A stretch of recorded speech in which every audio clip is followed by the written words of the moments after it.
sistema actual de pensiones se instala en 1981, durante una ola de privatizaciones en plena dictadura militar, cuando los trabajadores y trabajadoras del país se encontraban golpeados y desorganizados, por lo que no hubo ninguna resistencia. José Piñera fue la cabeza pensante de todo esto, el mismo que creó el Plan Laboral en el 79 y hermano de Tatán y del Negro. Su propuesta: administradoras de fondos de pensiones, las famosas AFP. Para convencer que este nuevo sistema era mejor que el anterior, fue necesaria una fuerte campaña de propaganda, en donde se decía que las AFP le darían un mejor futuro a los trabajadores y trabajadoras del país.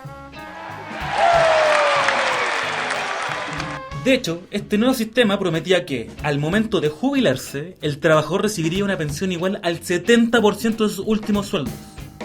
Es decir, si ganabas 400 lucas, recibirías como pensión 280.000 pesos.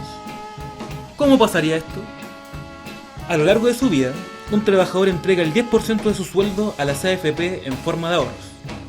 Estas los invierten en empresas nacionales e internacionales, con el fin de maximizar estos recursos. Así, al momento de jubilarnos, contaríamos con más dinero del que entregamos, gracias al mágico mundo del mercado financiero. Como dijo José Piñera, todos nos transformaríamos en accionistas. Los trabajadores chilenos son dueños de un pedacito de Samsung, Coca-Cola, Apple, una fraccioncita de todas las mejores empresas del mundo. Sin embargo, la promesa de las AFP no está ni cerca de cumplirse. Al año 2013, las jubilaciones fueron en promedio de 183.000 pesos y apenas alcanzan el 30% de los sueldos.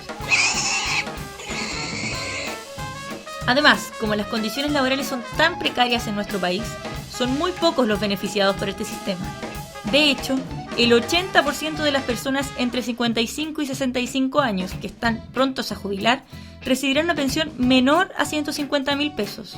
E incluso peor, gran parte de los trabajadores no superará la pensión mínima garantizada y casi la mitad de la población no obtendrá ningún tipo de beneficio, por lo que dependerán únicamente de plata del Estado. Entonces, ¿qué está pasando con nuestra plata?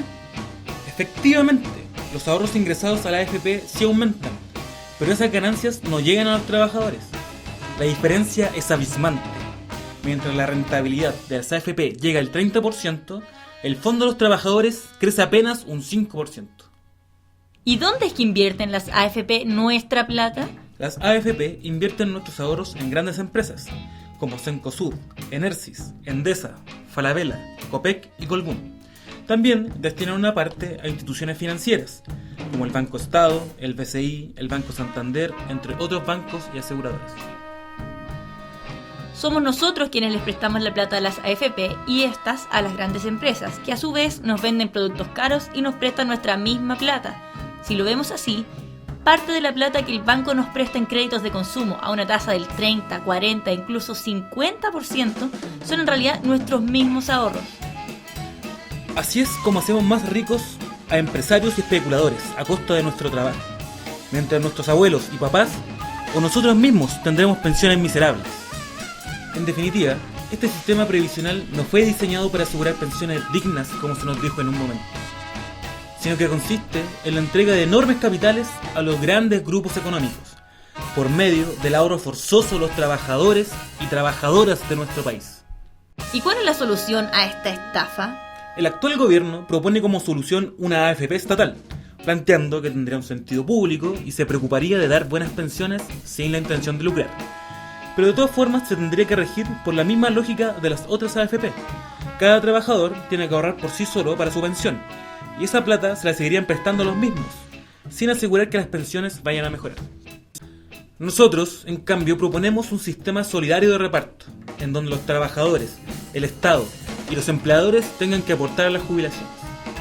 Este es el sistema que funciona en casi todo el mundo, con buenos resultados. Solo en Chile y unos pocos países existen las AFP, que han sido un fracaso para los trabajadores y un gran botín a los sacrificados empresarios del mundo.